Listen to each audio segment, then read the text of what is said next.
We're talking to David Booth from Cardinal Path. It's a big data and analytics company. You've did research on ROPO, research online, purchase offline. Yes.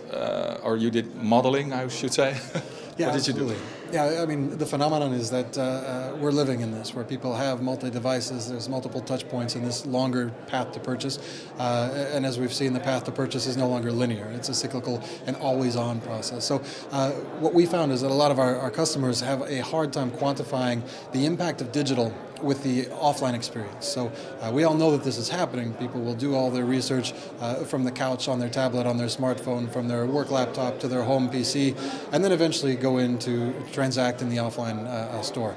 Everything that was connected in the online world is now disconnected as soon as they walk into the online store, or the offline store. So what's happening is people have a hard time to quantify the impact of digital. What this particular case study that we're going to speak to today was how we were able to use big data and actually extract value from this to quantify that online impact. So you did this for a company in the US? Yeah, so this was done for US Cellular, which is one of the larger telecoms cellular providers in the United States, competing with the Verizons and the AT&Ts and T-Mobiles. And in the United States, we have this phenomenon where people will do all of their research on the plans, the devices that they want offline, and then they will go into the store to have that instant gratification of picking out the device and having it activated there by a salesperson and walking out of the store and making a phone call or connecting.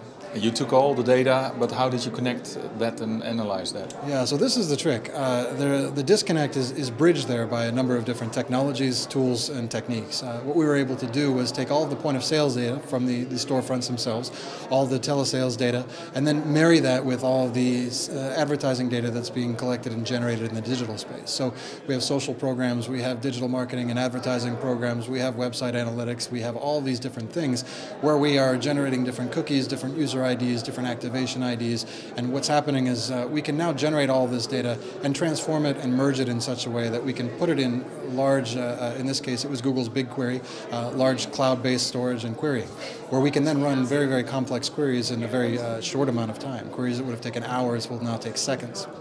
So how would you, I would go online, look at my cellular, pick a cellular online and then buy it offline. How would you connect me to the offline sale? Yeah, great question. So a number of different methods. And the idea is if you were to go online, you will be generating data.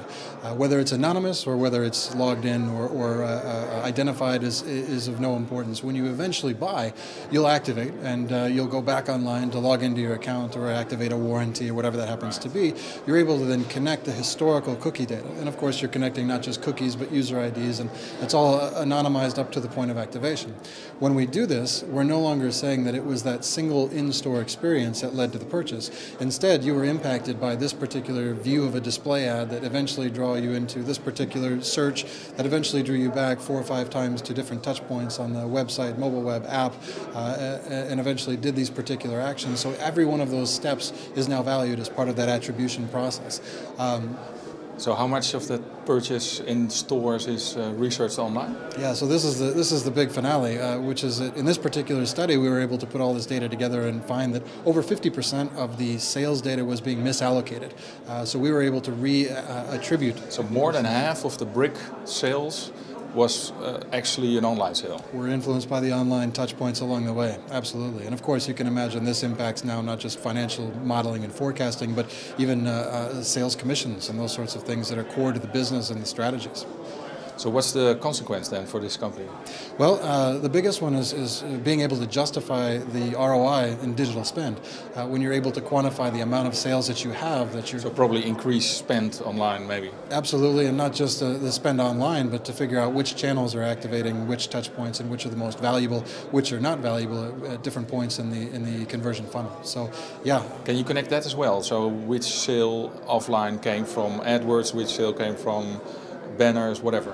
Absolutely, and of course the detail of the attribution model is to understand that it was a display ad that was viewed but never clicked on that was a part of this particular path to purchase. So upper funnel activities versus lower funnel activities, and we can understand and value each of these along that path to purchase and then do the media mix modeling accordingly. Now everybody talks about big data. Is this like the first step towards really using big data?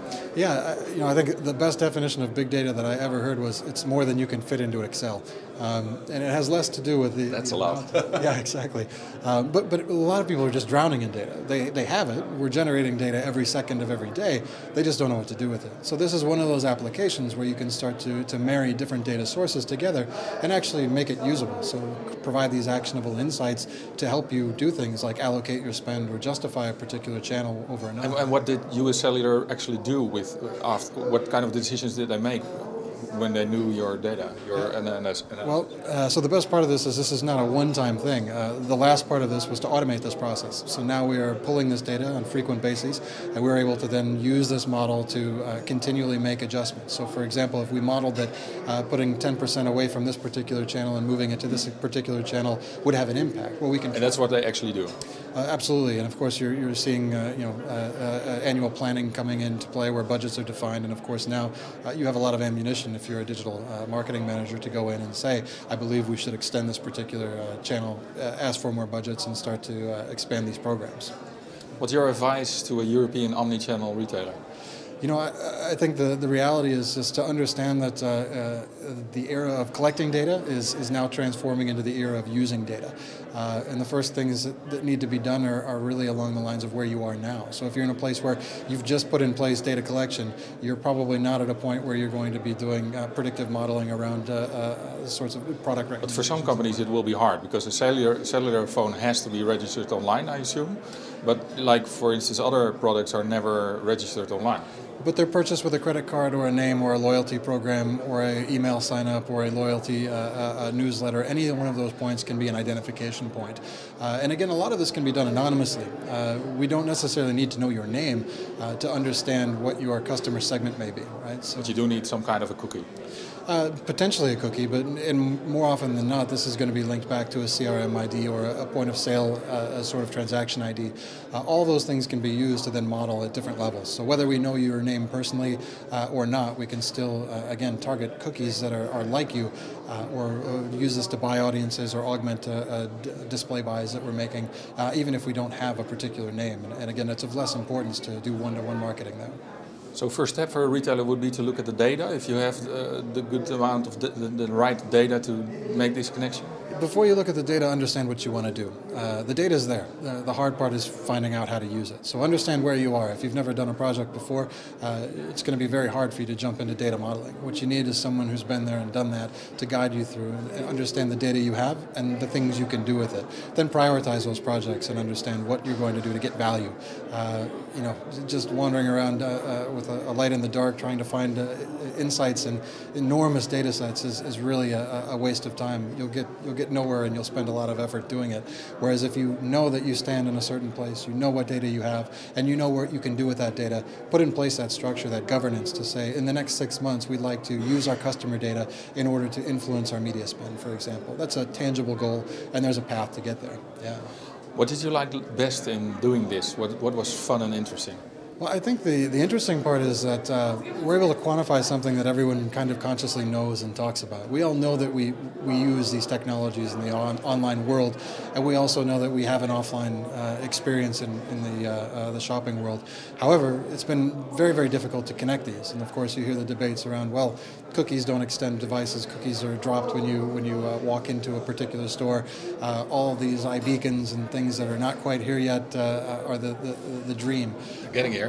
Exactly, but we're able to do this now, and this is something that's already tangible. So for me, it was really exciting to be able to put some numbers behind this, put some structures and some data, some technologies and techniques together to really quantify this and show that absolutely these touch points did influence the offline experience. Yeah.